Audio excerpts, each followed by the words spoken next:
Assalamualaikum warahmatullahi wabarakatuh. Perkenalkan, nama saya Zalfa Melina Zaida dengan NIM 130202062. Di video kali ini saya akan menjelaskan tentang apa itu ekowisata.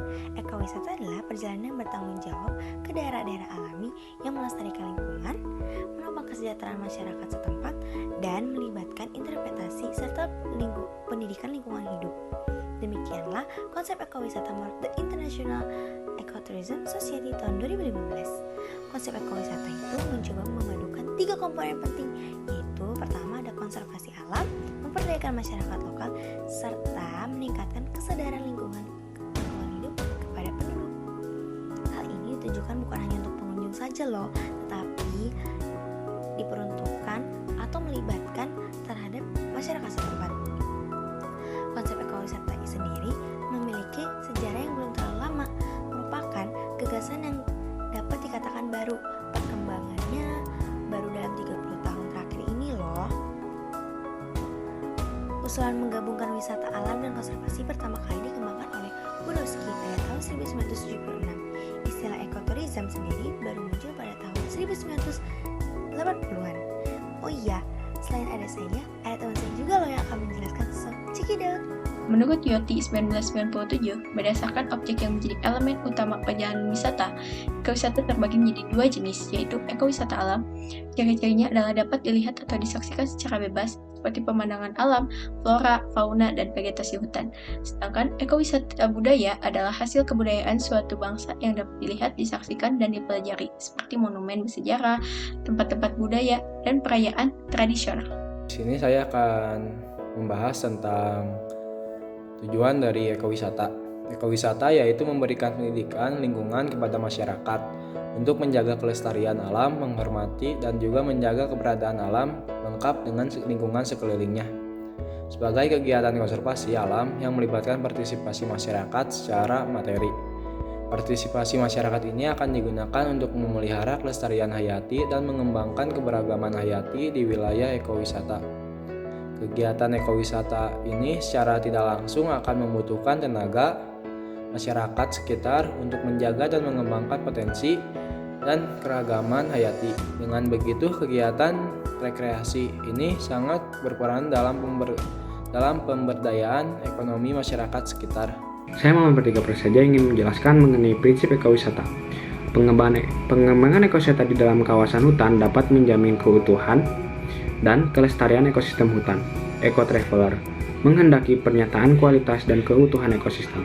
Oleh karenanya, terdapat beberapa butir prinsip pengembangan ekowisata yang harus dipenuhi. Apabila seluruh prinsip ini dilaksanakan, maka ekowisata menjamin pembangunan yang ecological friendly dari pembangunan berbasis kerakyatan. Ada community based, mencegah dan menanggulangi dampak dari aktivitas wisatawan terhadap alam dan budaya. Pencegahan dan penanggulangan disesuaikan dengan sifat karakter alam dan budaya setempat. Lalu yang kedua ada pendidikan konservasi lingkungan. Mendidik wisatawan dan masyarakat setempat akan pentingnya arti konservasi. Proses pendidikan ini dapat dilakukan langsung di alam. Ekowisata dan manajemen pengelolaan kawasan pelestarian dapat diterima langsung penghasilan atau pendapatan. Retribusi dan conservation tax dapat dipergunakan secara langsung untuk membina, melestarikan, dan meningkatkan kualitas kawasan pelestarian alam. Lalu ada partisipasi masyarakat dalam perencanaan. Masyarakat diajak dalam merencanakan pengembangan ekowisata, demikian pula di dalam pengawasan. Peran masyarakat diharapkan ikut secara aktif. Lalu ada penghasilan masyarakat. Keuntungan secara nyata terhadap ekonomi masyarakat dari kegiatan ekowisata mendorong masyarakat menjaga kelestarian kawasan alam. Lalu ada menjaga keharmonisan dengan alam. Semua upaya pengembangan termasuk pengembangan fasilitas dan utilitas harus tetap terjaga dan keharmonisannya dengan alam. Apabila ada upaya disharmonis dengan alam akan merusak produk wisata ekologis ini.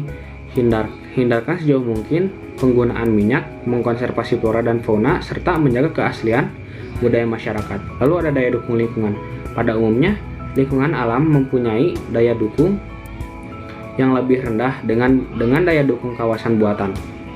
Meskipun mungkin permintaan yang sangat banyak, tetapi daya dukung yang membatasi peluang penghasilan pada porsi yang besar terhadap negara apabila suatu kawasan peluang penghasilan pelestarian dikembangkan untuk ekowisata, maka devisa dan belanja wisatawan didorong sebesar-besarnya, dinikmati oleh negara atau negara bagian atau pemerintah daerah setempat. Assalamualaikum warahmatullahi wabarakatuh. Perkenalkan, nama saya Erlangga Lambang Triadi dengan NIM J13022011028. Di sini saya akan menjelaskan prospek kerja ekowisata. Yang pertama itu ada teknisi konservasi lingkungan, yang tugasnya itu memantau perkembangan lingkungan, menyajikan informasi serta memberikan solusi terhadap masalah lingkungan. Yang kedua itu konsultan lingkungan, yang tugasnya itu berfungsi sebagai menjembatani pelaku usaha dengan stakeholder serta peraturan di bidang lingkungan yang terkait dengan usaha yang dijalankannya dalam bidang wisata. Lalu ada sales agensi wisata yang bertugas bertanggung jawab terhadap kegiatan wisata dalam pemasaran, menyusun rencana dan berbagai prosedur lainnya sebelum keberangkatan para kliennya.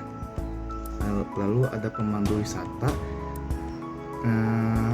Pemandu wisata bertugas bertanggung jawab mendampingi wisatawan dan memberikan petunjuk serta bimbingan kepada wisatawan. Yang